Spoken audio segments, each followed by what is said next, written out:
Hello friends, welcome back to my YouTube channel free class. आज આપણે મતદાર યાદીનું ગણતરી ફોર્મ કેવી રીતે ભરવું તે જોઈએ।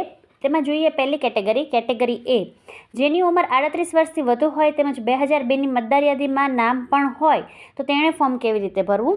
ઉપર હાલનો ફોટો ચોંટાડવાનો છે।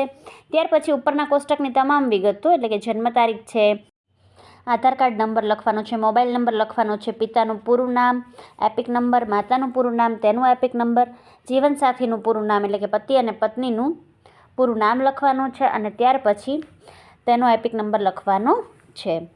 હવે તેણે નીચેના બે બોક્સ આપેલા છે, તેમાંથી ડાબી બાજુનું ફોર્મ જે છે એ ભરવાનું છે। ડાબી બાજુના કોષ્ટકની માહિતી પૂરી કરવાની છે અને એ માહિતી એણે 2002ની મતદાર યાદી મુજબ લખવાની છે કે જેમાં એના સંબંધીનું નામ લખવાનું છે, તેનો સંબંધ લખવાનો છે, તેનો એપિક નંબર લખવાનો છે, જિલ્લાનું તેમજ રાજ્યનું નામ, મત વિભાગનું નામ અને અનુક્રમ નંબર લખવાના છે।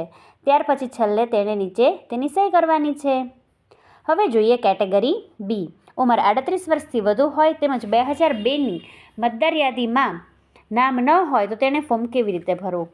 તેણે અગાઉ ભર્યું એ જ રીતે ફોર્મમાં ઉપર ફોટો ચોંટાડવાનો છે અને ઉપરની કોષ્ટક જે છે એ આખું ભરવાનું છે, જેમાં જન્મ તારીખ, આધાર નંબર, મોબાઈલ નંબર, પિતાનું પૂરું નામ, એપિક નંબર, માતાનું પૂરું નામ, તેનો એપિક નંબર, જીવનસાથી એટલે કે પતિ અને પત્નીનું પૂરું નામ અને તેનો એપિક નંબર લખવાનો છે। ત્યાર પછી નીચે બે કોષ્ટક આપેલા છે, તેમાંથી તેણે જમણી બાજુનું જે છે એ કોષ્ટક ભરવાનું છે, જેમાં તેણે તેના સંબંધીનું નામ છેલ્લા SIRમાં જે આપેલું હોય તે કોલમ પ્રમાણે ભરવાની છે। મતદારના સંબંધીની 2002ની મતદાર યાદી પ્રમાણેની વિગતો લખવાની છે, તેમાં તેનું પૂરું નામ લખવાનું છે, તે સંબંધી સાથેનો સંબંધ, તેનો એપિક નંબર, જિલ્લા અને રાજ્યનું નામ, મત વિભાગના નામ અને નંબર લખીને સહી કરવાની છે। ત્યારબાદ જોઈએ કેટેગરી સી, તારીખ 1/7/1987થી તારીખ 2/12/2004 વચ્ચે જન્મેલા હોય તેમજ મતદારના માતા કે પિતાનું નામ 2002ની મતદાર યાદીમાં હોય તો તેણે કેવી રીતે ગણતરી ફોર્મ ભરવું।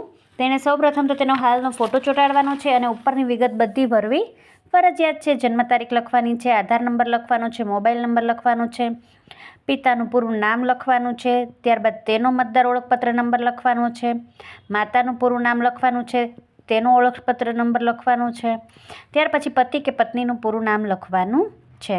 ત્યાર પછી નીચે છે તેણે જમણી બાજુનું જે છે એ કોષ્ટક ભરવાનું છે, ત્યાં મતદારના સંબંધીની 2002ની મતદાર યાદી મુજબની વિગતો લખવાની છે અને આ વિગતો લખાઈ ગયા પછી નીચે સહી કરવાની રહેશે।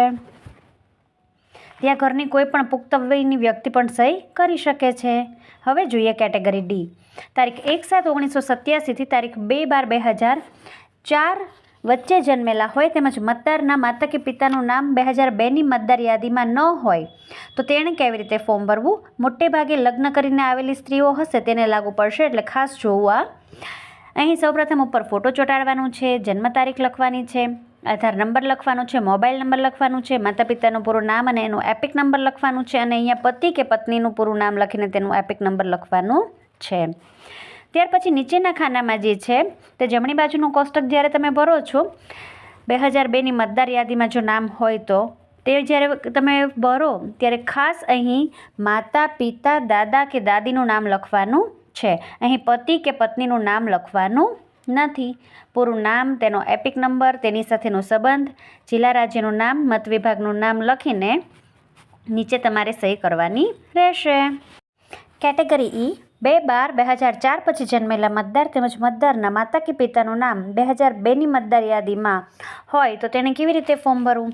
હાલનો ફોટો ચોંટાડવાનો છે, ત્યાર પછી ઉપરનું કોષ્ટક આપેલું છે તે જન્મ તારીખ, આધાર નંબર, મોબાઈલ નંબર, પિતાવાલીનું નામ, તેનો એપિક નંબર, માતાનું નામ, એપિક નંબર અને પતિ પત્નીનું નામ અને એપિક નંબર લખવાનું છે અને નીચેનું કોષ્ટક પૂર્ણ કરીને સહી કરવાની રહેશે। ત્યાર પછી જોઈએ કેટેગરી એફ, 2/12/2004 પછી જન્મેલા મતદાર તેમજ મતદારના માતા કે પિતાનું નામ 2002ની મતદાર યાદીમાં ન હોય તો તેણે કેવી રીતે ફોર્મ ભરવું। હાલનો ફોટો તેણે ચોંટાડવાનો છે, જન્મ તારીખ, આધાર નંબર, મોબાઈલ નંબર, પિતા માતાનું પૂરું નામ, તેના એપિક નંબર, પતિ અને પત્નીનું પૂરું નામ લખીને એપિક નંબર લખવાનો છે અને નીચે આપેલી માહિતી જે છે તેમાંથી જમણી બાજુની માહિતી તેણે ભરવાની છે, જેમાં સંબંધીનું નામ છેલ્લા SIRમાં અગાઉના કોલમમાં આપવામાં આવ્યું હતું તેની વિગતો લખવાની છે। પૂરું નામ લખવાનું છે, એપિક નંબર લખવાના છે, તેની સાથેનો સંબંધ, જિલ્લા રાજ્યનું નામ, મત વિભાગનું નામ લખીને નીચે તેને સહી કરવાની રહેશે. ફરી મળીશું નવી માહિતી સાથે. Thank you friends.